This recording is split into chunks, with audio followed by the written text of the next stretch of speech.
Another day, another mini vlog.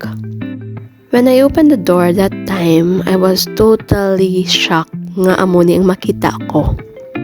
And this will be my first time to experience this kind of weather and snowfall pa. And to be honest, ang kahadlo ko that time is hindi ko ma-explain.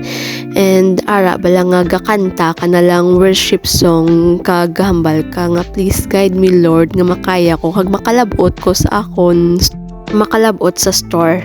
And that time it's 5:30 AM or 5:35 kaya akong duty is 6. And kadulom pagadya kag ang akon palatandaan nga bato nga pula nga bato natabunan naka-snow. And ara nga dlagan ko kag ambot hindi ko ma-explain sa inyo kung anong kakabatsyagan ko did that time. And I'm really thankful sa partner ko kay ang gin-provide sa ako ng mga jackets and winter jackets bagay gid sa amuni nga weather nga gadamol gid. But that time my working shoes is basa na gid. So I decided nga after duty na mabakal sang snow boots nga bagay gid sa mo na nga temperature.